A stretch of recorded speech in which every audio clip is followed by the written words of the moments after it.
What's up, game players? How are you guys doing? Yeah. I would like to welcome you to the Analog Circle Podcast, episode number 56. I am your host, Keon Mitchell, and come on into the room, gather around and take a seat. Man, thank y'all for taking your break or your drive home or your lunch break, coffee break. I mean, heck, even if you're walking home from work or you're on the bus getting off of work or going, I want to thank you personally for tuning in to the Analog Circle Podcast. Now, if you want to be a part of the show, that's right, voice your opinion, you can reach the show two different ways. Yeah, you can either email the show at the Analog Circle Podcast at gmail.com, or you can leave a voicemail.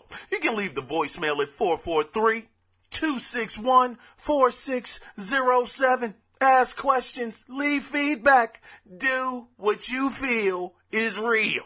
And if it feels real to you, then it must be just that. Anyway, if you want to listen to some previously recorded episodes of the podcast, it's available over on Stitcher, iTunes, Audio Mac, where else? Stitcher, I might have just said that, iHeartRadio, Google Play. I mean, it's out there, man. Go ahead and pick it up off of a podcast directory. Anyway, enough of the shameless plugs. Oh, I'm so shameful. But, what have I been into this week? Well, guys, you already know what it was. You already know. I had to set up time for this, man. I picked up Bulletstorm Full Clip Edition, and let me tell you something, I'm losing my voice. Excuse me, I'm losing my voice, but the game, God dog it, man. Oh my goodness. It has not missed a step. It's just as great as I remembered it to be. It's just as much fun as I remembered it being. Oh, such an original game. I'm telling you, I'm talking about, for me, for first-person shooters. We're going to just concentrate on FPSs for a moment. I'm not talking about frames per second, bruh. This game, oh my goodness, I have never had this much fun with a first-person shooter, man. It is such a romping, excellent time, and it holds up very, very well. I mean, I was shocked. I mean, it 60 frames per second, it's buttery. Oh, it's so buttery smooth. God dog it, it feels good. Man, I just love it. It just moves just so smooth. The controls are so good, and that kick button when you just kick an enemy in the chest, and it just looks like all of his doggone wind just went out of his body, and he just goes in slow motion. Then you hear him going, you can hear the agony. Oh, it's so great, man. I just had so much fun. I actually put a stream up of it up on the YouTube channel. Go over there, check it out, the Analog Circle Podcast. It's on YouTube. You can go over there and even listen to the podcast or look at the footage. God dog, the game is so great, man. I just gotta say this. I want to recommend this. 100% I would recommend it. Now, keep in mind, the only downside to this game is it's a full retail price game. And some people were upset about that. Some people said, nobody asked for a Bulletstorm remaster. I mean, hey, don't speak for me, brother. I wanted it, But a lot of people were like, they didn't want it. They didn't understand why this was happening. I know why it's happening. It's happening because it's a possibility of a sequel, and Gearbox is testing the water. Now, I understand, $60 price point, very expensive, a little too much for some people, but if that's the case, man, get it on sale. Get it on sale for $44.99, maybe $39.99, maybe even, it might even go to $50. That's what I paid for it. $50 over at Best Buy. $50. Now, I'm sure if you look around, some stores will probably have it for less, but I just want to say, don't let that just make you hesitate on buying it. Yes, I understand. People want bang for their buck. People work hard for their money every week. Week in and week out. You're working hard for the money, brother.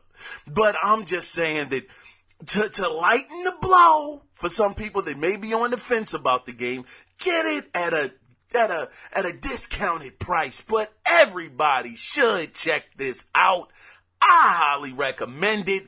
Go on YouTube, go on your favorite website and listen to what they say. People who haven't played this game, they've been saying, man, this game is actually pretty darn good. One guy even said he had started the game, he quit, never went back to it, forgot about it, which, that does sound bad. It's like, well, wait a minute, how good could it have really been if he forgot about it? But he said he picked it up on this current generation, played it, and said he was amazed at how good the game was. Some people said it's a little bit better than what it really should be.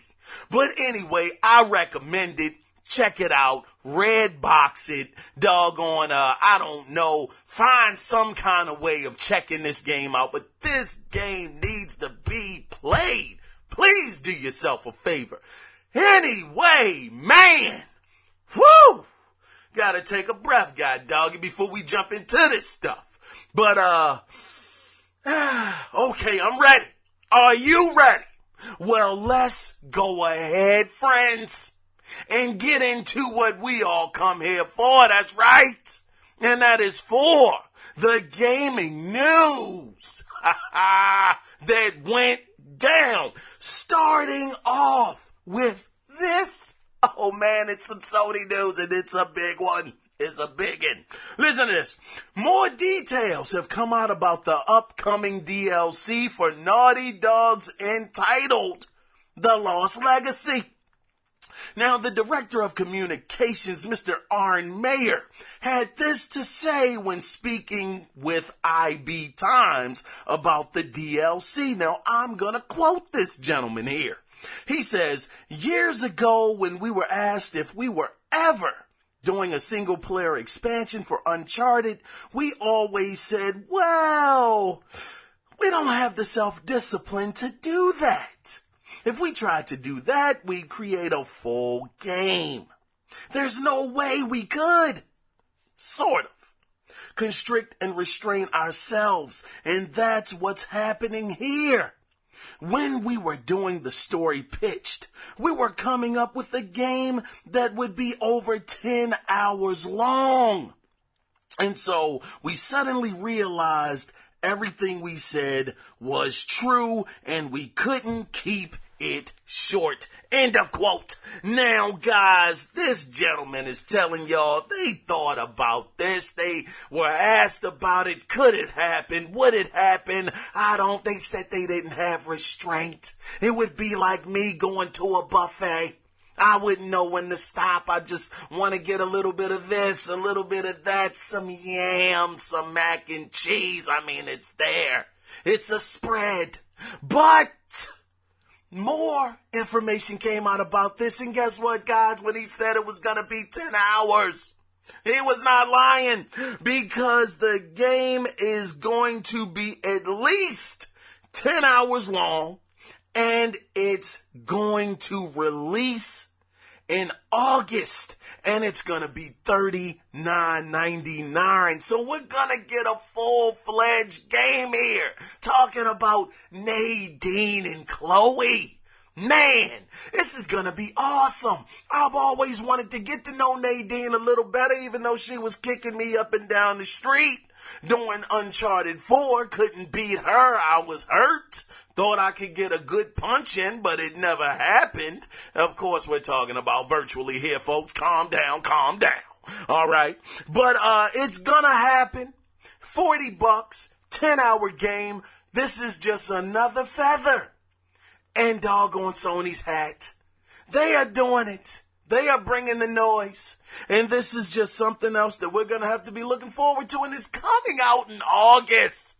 August of all times is coming out, which is an amazing time to actually have something like this hitting the market, because usually In the summertime, it's never anything out. So this is great news, man. I'm really, really looking forward to this. Looking forward to getting to know Chloe and Nadine better, having them on teams. Oh, man, it's going to be a heck of a romping, good, great time. Anyway, moving on from that into the next story. Now, narrative director John Gonzalez of one of this year's Game of the Year contenders, you know what it is, it's Horizon Zero Dawn, brother. He had this to say about a potential sequel. Now, he says, and I quote, "Should a sequel happen, our number one goal would be to respect that connection by doing our utmost to create a story that resonates just as deeply. We feel duty-bound to honor the time that players have invested into Horizon Zero Dawn. The last thing we want to do is disappoint the folks who have given the game such a passionate support." Now, art director, Mr. Jan Bart Van Beek. Oh yeah, that's his name. That's right. Mr. Van Beek had this to say. He said he would like to improve or expand on, if given the opportunity, more machines. Now, this is his quote. He says, "I wish we could have done 100. He's talking about machines, 100, god dog. He said, "But reality is a harsh mistress. It doesn't allow you to make hundreds of machines." Now, this is the thing. I'm pretty sure that these guys, they're going to be able to expound on this. I mean, 100 machines, my goodness, that's a lot going on. And actually staying true to what the game is and the story and the allure. I really believe these guys are going to get the opportunity because the first week sales of this game, god dog it. I mean, it's pretty amazing, folks. They actually sold 1,829,337. I did not know they did that in the first week. That's pretty impressive. I think I had actually alluded to this, and I was like, I didn't think that was all that impressive. I actually think these numbers are a little higher than what I had down. This is during their 2 million in the first week. Very amazing numbers. I mean, nobody is saying anything less of Horizon Zero Dawn than it needs to be up there for Game of the Year. Will it get it or not? Good question. The jury is still out. It's still very, very early into the year, but it's definitely going to get a spot for Game of the Year. It's no doubt about that. So we'll have to wait and see, and hopefully, I'm sure Sony is already ready to greenlight a sequel, which is incredible. And by the way, Naughty Dog actually talked about Horizon Zero Dawn a little bit. They said that those visuals, those graphics, are now the standard. Woo, man, that's something. And it looks like Naughty Dog is going to try to retain that title because I got to say, it's beautiful as Uncharted 4 was. I mean, beautiful game. To me, it should have won Game of the Year last year over Overwatch. No disrespect to you Overwatch players, but I thought that was bogus that it didn't win. But it looks like Guerrilla Games is making Naughty Dog want to step up their game, their visual game, and we'll see how this goes with the DLC that Naughty Dog has coming out, The Lost Legacy, because it looked phenomenal during the PlayStation experience. So we'll see how all of this comes out in the wash. Moving on into the next story, some Telltale news. Now, this is actually a little old. I got tongue-tied there for a second, y'all. But the Telltale developed game Guardians of the Galaxy, it actually will be hitting store shelves. Can you believe this? Yeah, it's going to be on the store shelves and digitally available on April 18th. And it's going to be available for the PC, Xbox One, PlayStation 4, iOS, and Android. Now, Telltale, man, I really hope that they actually did something with the engine. I mean, the Batman game looks pretty good. It looks all right. But I think that Telltale, maybe they should work on the engine a little bit.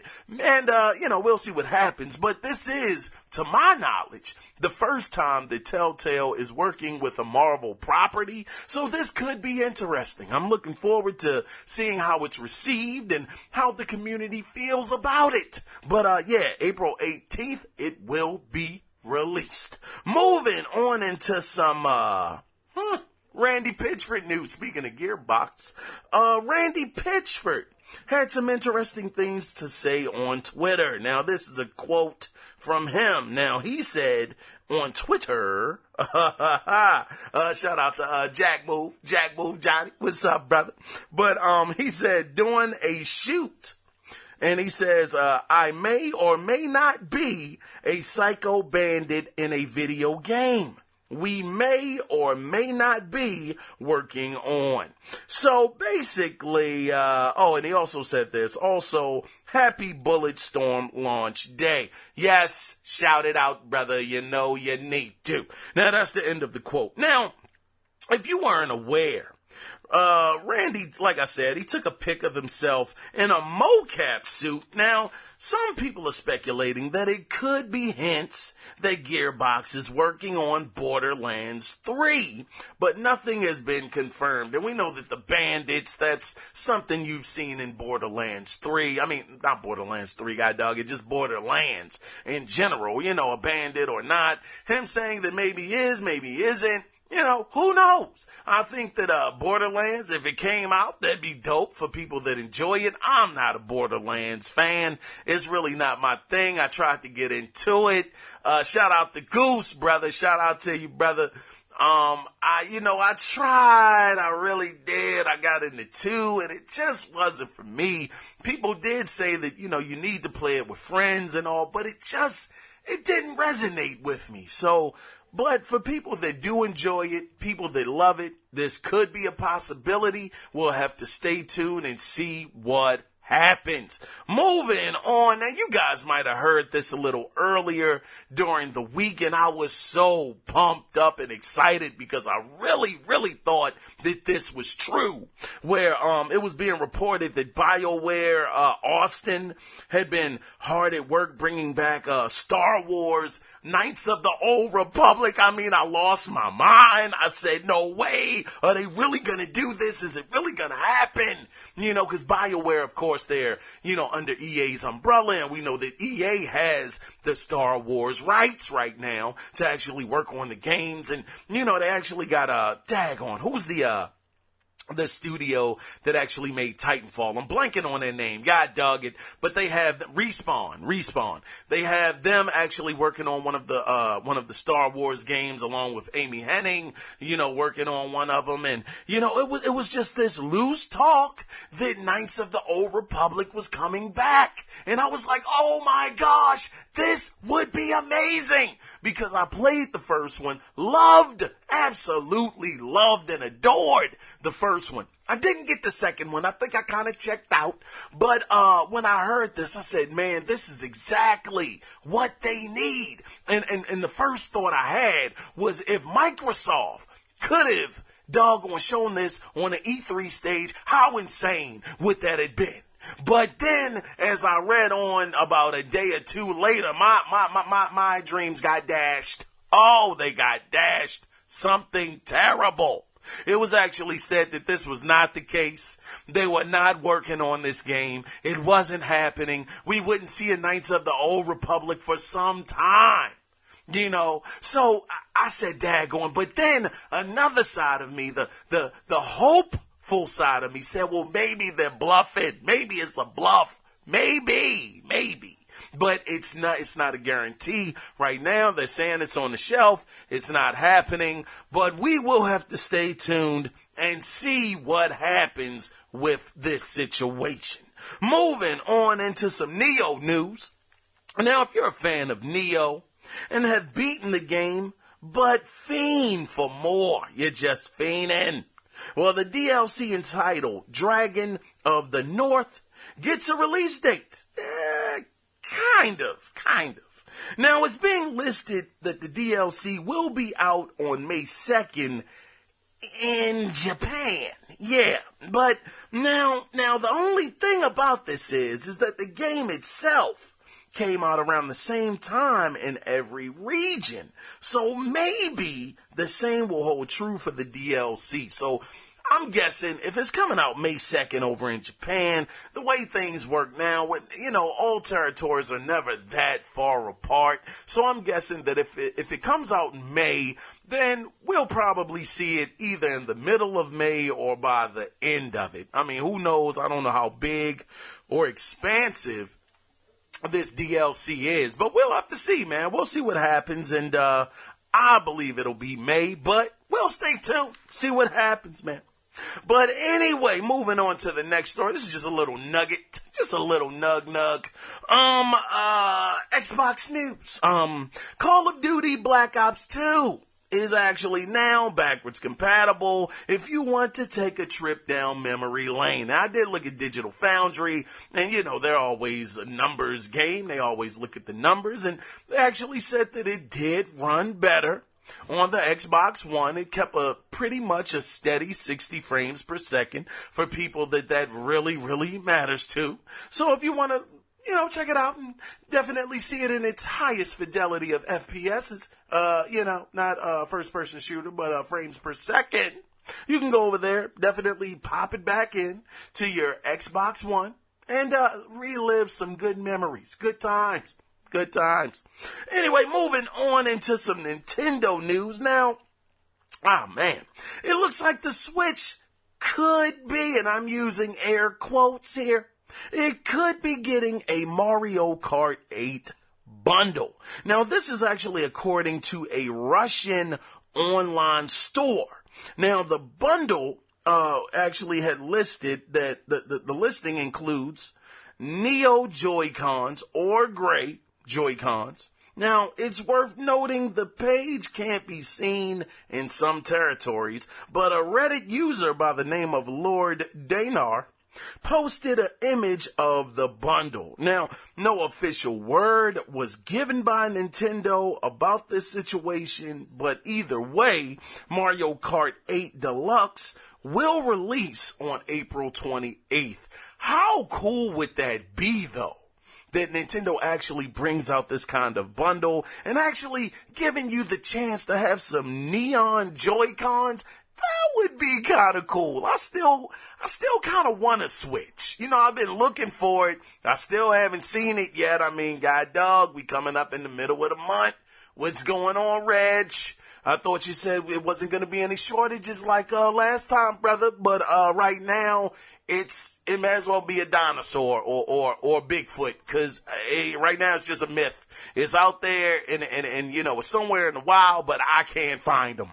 But it would be cool that if once the restock did come in, that this was an option for people to actually get it with Mario Kart 8 Deluxe Edition. But we'll see what happens, man. Right now, it's only being posted over in Russia, but possibly could be coming stateside. So we'll have to keep an eye on it.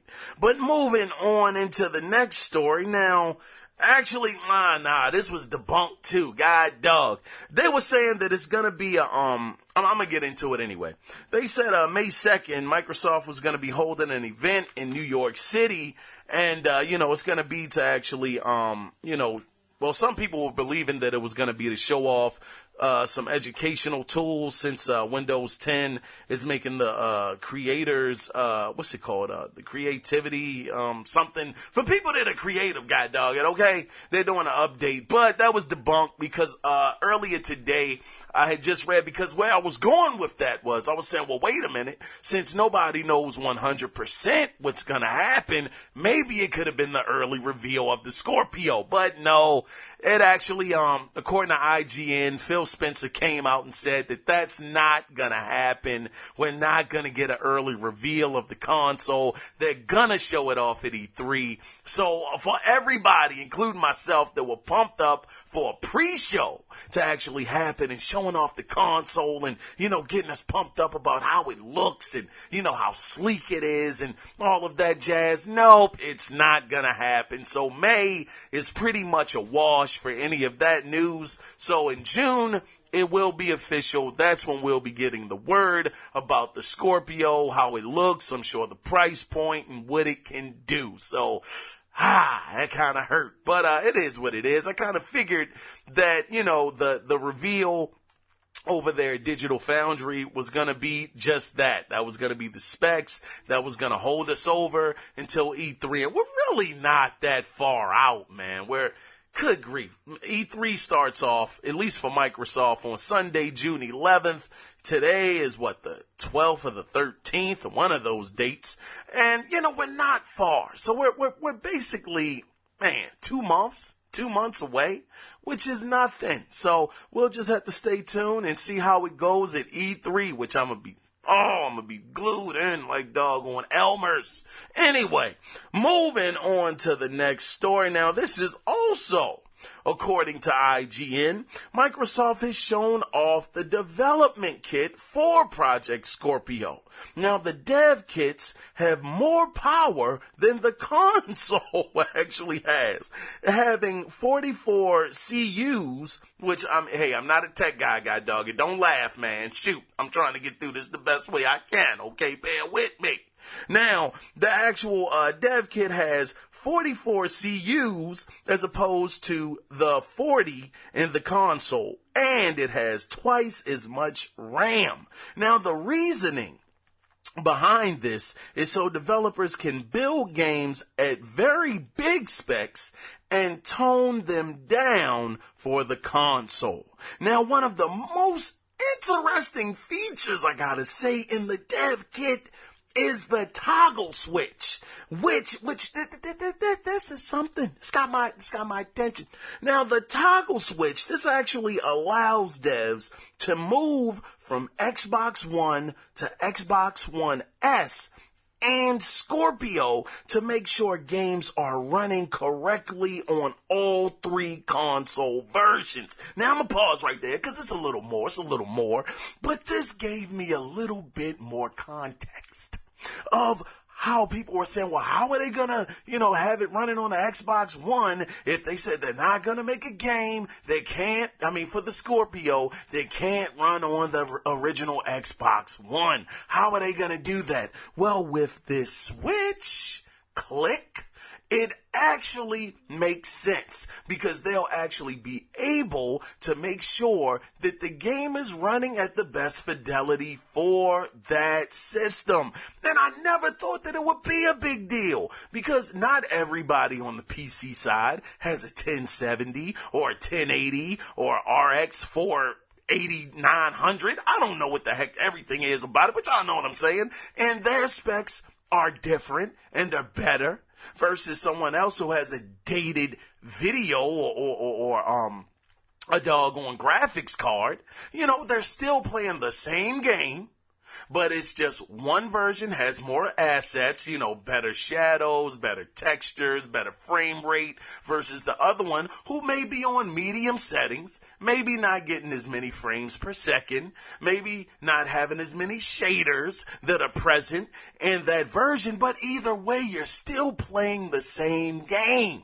So to me, it looks like that's going to be the workaround. This switch, being able to turn that on, making sure that it's running properly on each one of the consoles, it makes sense. We'll have to see. All of this is going to be answered in due time, game players. Due time. But moving on into some more of the other things that are in this dev kit. Now, they also said a high-speed data transfer cable is included and can transfer data that used to take 30 to 45 minutes to complete. It will now take just a few minutes. Now, that also got me to thinking, I understand this is a dev kit. I get it. It's not really a civilian tool. But what if because I know a lot of people like myself that once you get the Scorpio, you're not going to want to lose all of your game saves and all of your data and, your gamer tag. You don't really have to worry about that. It's in the cloud. But, you don't want to lose all of that hard work. Can you imagine a person playing The Witcher, for over 100 hours and they get the Scorpio and all of that data is lost? Oh my gosh, it would hurt. Then again, that's in the cloud as well. Maybe not. You could probably pick back up on it, I should say. But I think it would be great if they actually included this data transfer cable in the Scorpio. Will we get that or not? I don't know. I might be reaching a whole lot on that one, but I think it would be pretty cool. A lot of the time now games are really saved in the cloud, so you really don't have that problem. But what if, and this is just a what if, like I said, I'm not super technical, but I'm just saying, what if you live in an area where the internet, it's just not at its best? And you got to transfer all of that stuff over by the internet. It could take a long time, but with a transfer cable, hooking one up from one system to the other and having these kind of speeds that they're saying this cable has, that could make the hassle a lot easier just doing it that way. So whether they'll include this or not in the console, who knows? Nobody knows. But either way, these dev kits, they're out there. And I know that these devs are working on it, getting the games ready for Scorpio, ready to show them off at E3. This E3 is gonna be amazing. You just wait and see. Moving on, because I think I spent way too much time on that. Oh man. Now this, oh my gosh. This story right here, oh man, it had me looking up like, wow, really, this just happened. Now, in an amazing, amazing turn of events, Remedy may have something brewing being developed for the PlayStation 4.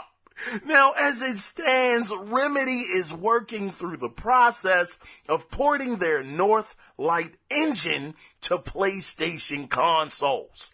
Right now, they are working on 2 titles. Now, one is a story mode for Crossfire 2, and the other, this is where it gets interesting, is an unannounced project called P7. Now, the head of Remedy Communications had this to say as to why they are porting over their engine. Now, this is the quote. The company's strategy is to release the game on a wider range of platforms, which is why Remedy is developing its Northlight tech also for the PlayStation 4 consoles. End of quote. Now, this is incredible because we know Remedy has only, at least to my knowledge, only worked with Microsoft. They made Alan Wake.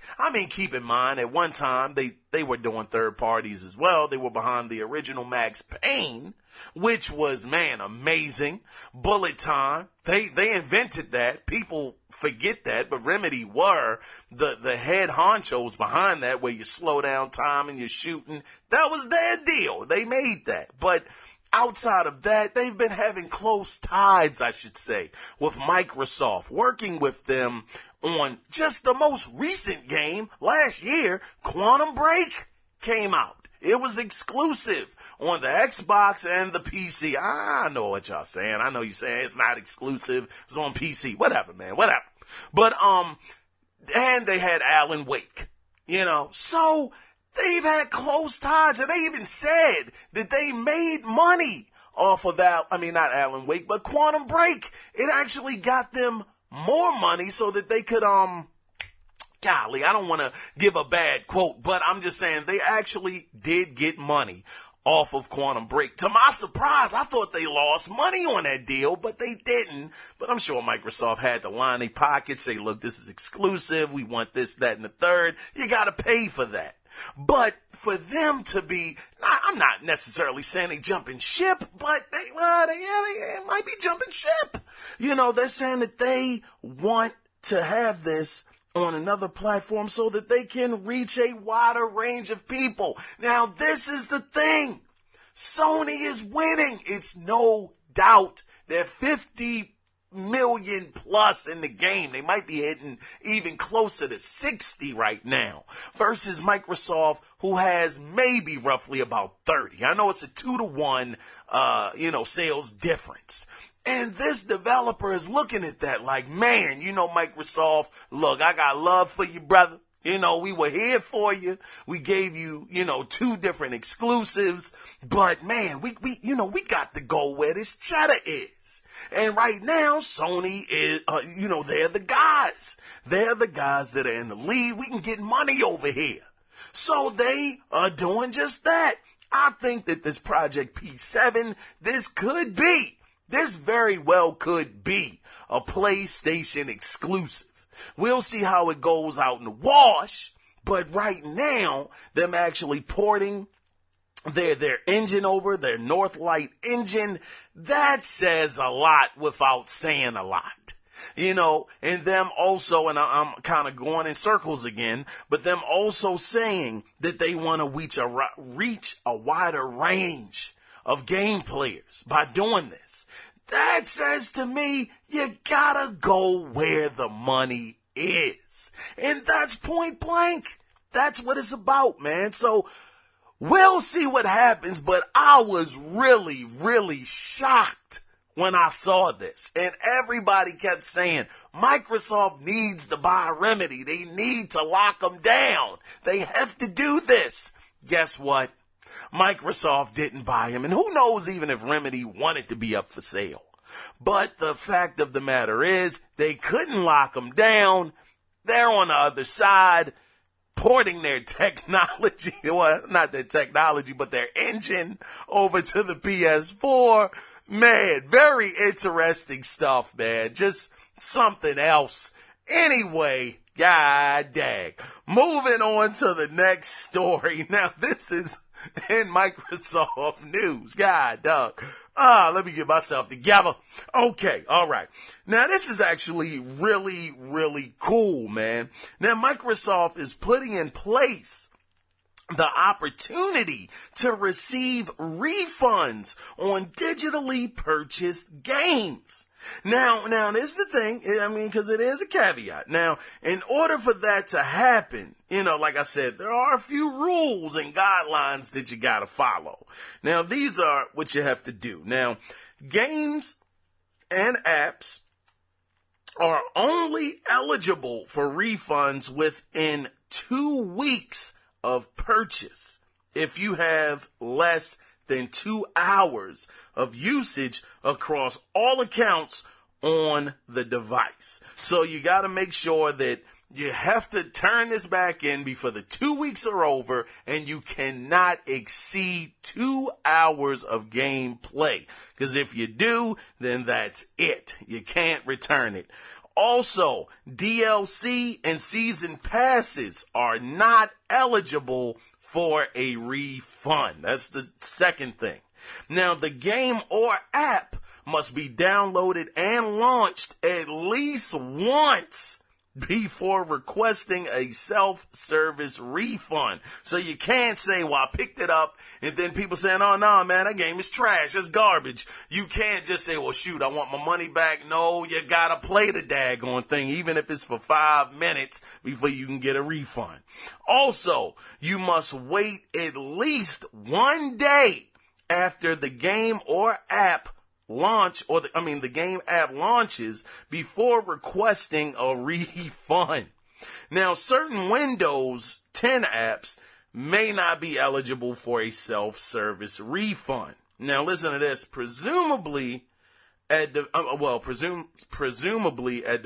request. So some things you just won't be able to refund because the developer said, no, we're not doing that. Now, Microsoft, this is another thing. Microsoft emphasizes that It reserves the right to block access for users who abuse self-service refund, which to me means that if you constantly are playing games and returning them frequently, they may ban you.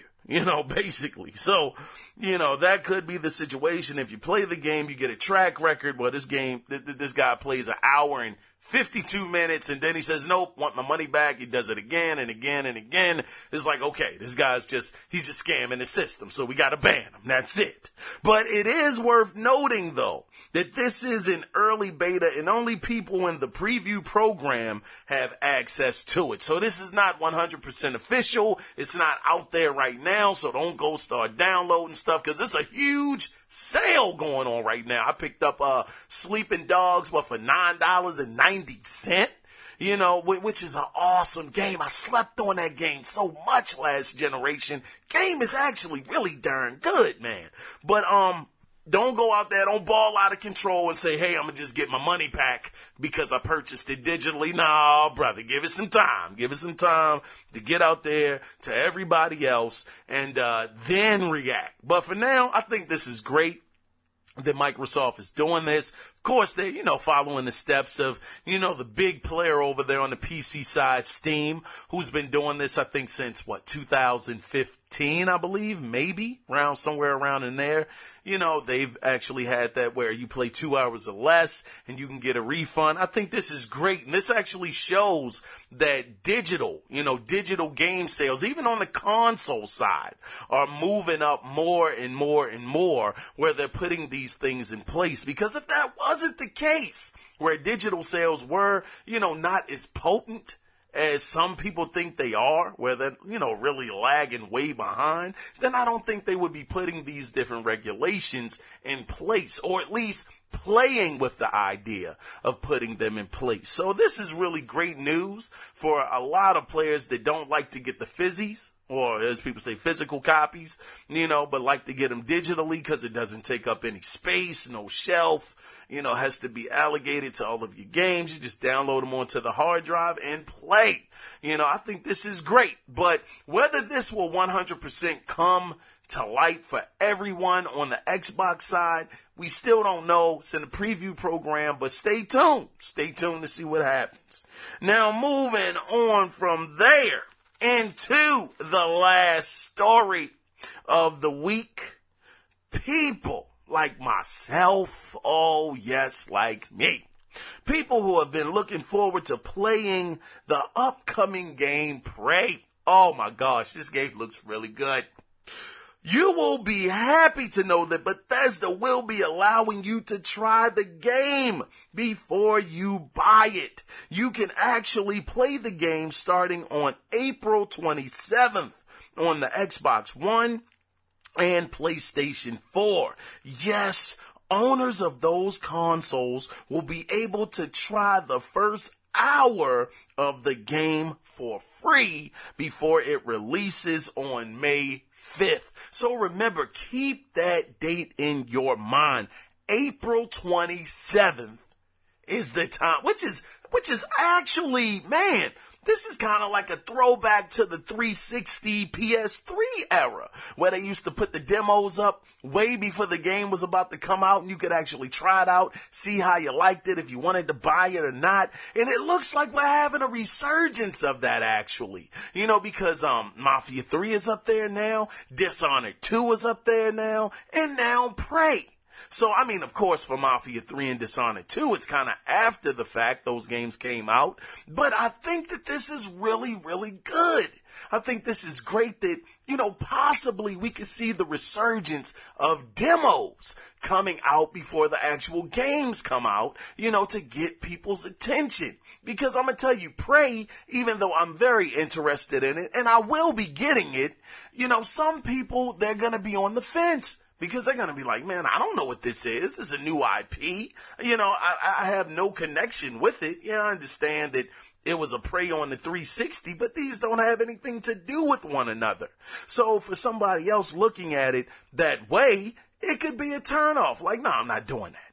But if you put a demo out there, and if the demo does shine, and it's a hot demo, then people will flock to the game. So my hat goes off to Bethesda for doing this. Matter of fact, isn't Bethesda behind Dishonored 2?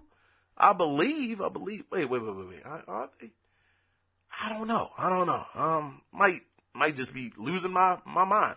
I don't know. But anyway, that is the end of the gaming news this week. But guys, listen, stay tuned. Stay tuned because I gotta ask you guys a question. I need your opinion. So don't go anywhere. We will return right after this. Stay tuned, guys.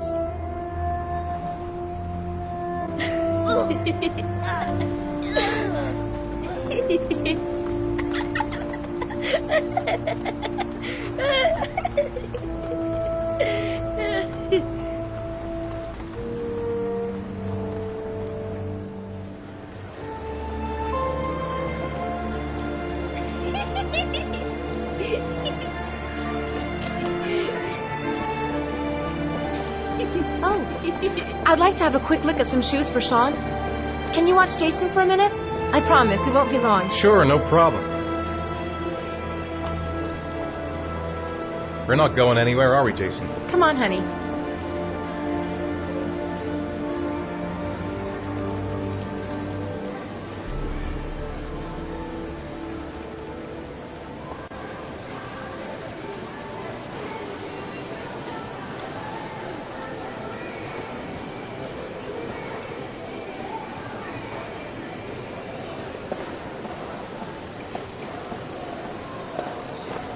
Jason!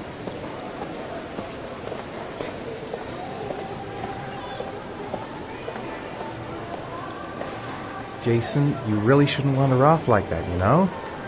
There's an awful lot of people in here. Please, Dad, can I have one?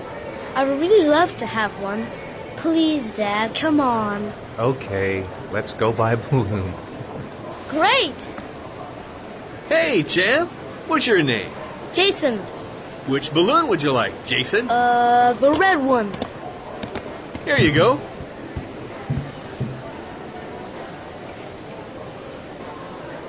That'll be $2, sir. Jason, wait for me. Wait for your dad, son. It's really crowded in here. Keep the change.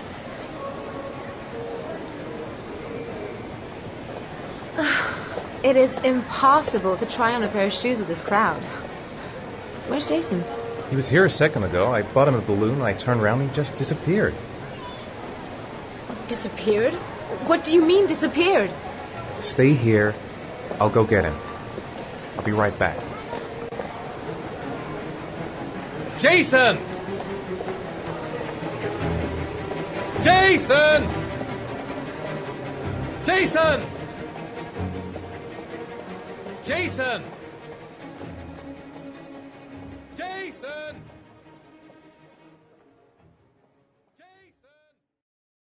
And welcome back, game players. Welcome back. Woo, man, I tell you, that's one of my favorite games from the PS3 era. You guys probably know what it was. If not, look it up. Just look up Jason. Everybody remembers that part. Anyway, it was just so bad. It was good. Anyway, the question that I have for you guys this week, game players, is timed exclusive DLC wrong? Now we know that was the game Destiny 2 is coming out. You know, it actually is going to have some exclusive well, I don't know about exclusive DLC for the PlayStation 4. A lot of people were a little upset about that, real salted like Lorries or Peanuts. People were upset about this, but I want to get your opinion. Do you think that timed exclusive DLC is wrong? You can leave your comments. Well, before we get into that, I'm going to tell you my thoughts about this. I do not think it's wrong. I think that, look, Sony is doing what they need to do. They're giving people incentive to buy the game on their platform because they know that some people out there love Destiny, and they want to get every piece of DLC. So they're telling people, look, if you want that, you gotta come over on this side and get it. You're not gonna get it on the Xbox One. You can only get it over here. So they're waving their hands like, come on, come over here. You know you want to play it. So no, look, you gotta give people incentive. And that's the thing about Microsoft that I have a problem with. Some people don't think that the PC games coming to the, Xbox games coming to the PC is a problem. A lot of people don't think it is. I think it is. I think that they're not giving people incentive enough to come over to their platform. And Sony, they're not jumping into that either. Yes, you can get some games on the PC. Yes, you can. It is no doubt. PlayStation 3 games, you can get Uncharted on there, God of War, Heavy Rain. It's there, but they don't have, and I don't expect for them to have, games like we talked about previously, Horizon Zero Dawn on there, Uncharted 4 on there this year. I just don't think they're going to do that. They'll probably have the PC guys waiting a year, I would say a year, 9 months, some kind of incentive to keep people wanting to have a PlayStation 4. And without that, you don't have the popping console. Your console isn't going to pop like that if you're not giving people incentive. So that is the question this week. I want to truly thank you guys for tuning in to another episode of the Analog Circle podcast. And as always, if you want to chime in, you can reach the show by calling 443-261-4607 and leave a voicemail, or you can email the show at the Analog Circle Podcast at gmail.com. Once again, I was your host, Keon Mitchell, and that's the end of this week, but don't worry, because we will be back again next week. But until then, game players, you guys take care, and remember, it's not about the consoles, it's about the games. Play the games, brother. Forget the consoles. So with that, you guys take care. Be safe out there. Bye-bye.